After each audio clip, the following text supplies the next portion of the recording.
And you're tuned to Good Morning Scotland with Gary Robertson and Laura Maxwell. And the First Minister says he's had a constructive discussion with President Trump about tariffs on Scotch whisky imports. John Swinney is lobbying for the current 10% rate to be reduced or removed on the basis that it would benefit both Scottish and US distillers. The Scotch Whisky Association says the tariffs currently cost the industry £4 million a week, and their US counterparts are worried about the impact on their sales of bourbon barrels to Scotland.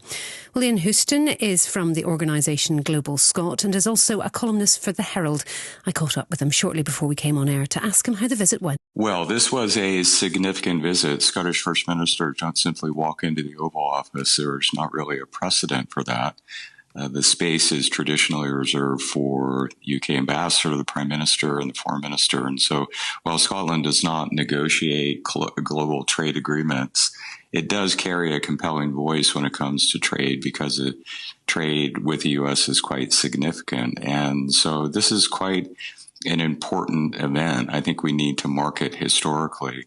What we do know is there was constructive dialogue between First Minister Swinney and the UK ambassador directly with the president in the Oval Office.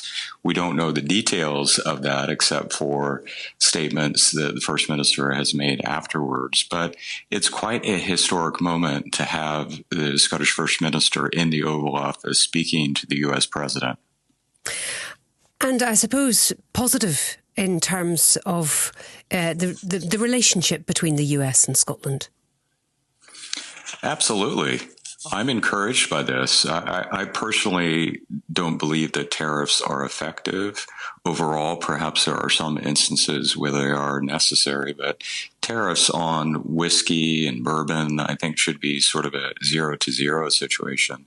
But we also need to recognize that President Trump does see them as efficacious, and therefore we must come to the table to have dialogue. That's healthy diplomacy and negotiation at work. So I see it as very important, and I see it as quite significant, as I say, and positive. I do give a lot of credit to the First Minister for seizing this opportunity, first meeting in Aberdeen with President Trump and actively and energetically really doing what's best for Scotland and the Scottish communities on a global stage. And so he has been quite active in this overall relationship with the United States. He was here for Tartan Week, of course, in April. I also give credit for the Prime Minister being engaged, and so all that's positive. And in terms of the fact that the First Minister worked with the American whisky producers to try and take this sort of joint argument in that removing these tariffs on both sides of the Atlantic would be good for both industries. Do you think that will hold more weight with President Trump? Absolutely. I think I give a lot of credit to the Scotch Whisky Association, Ambassador Mark Kent, for forging that relationship with trade body entities here in the United States. I think that was shrewd, brilliant, and I think, yes, very compelling to do that and cultivate that relationship and to have a joint voice that came into President Trump and others. So, like I say, I give the Scotch Whisky Association a lot of credit for doing that.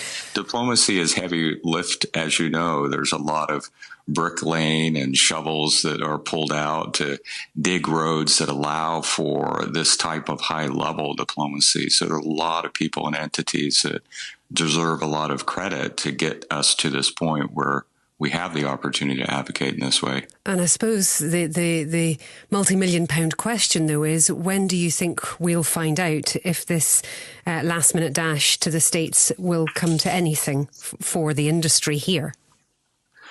Well, I'm encouraged. Of course, what we have is President Trump going to the UK for the state visit very soon, and the First Minister will be present there at that dinner, as will others. And I think the UK and Scotland have really handled this calmly and skillfully. And this is an overall process. I'm encouraged. I do believe that because President Trump has such a favorable view of Scotland, when hearing directly from the First Minister now and other voices, I am encouraged. I am hopeful that these will be lifted. Ian Houston there.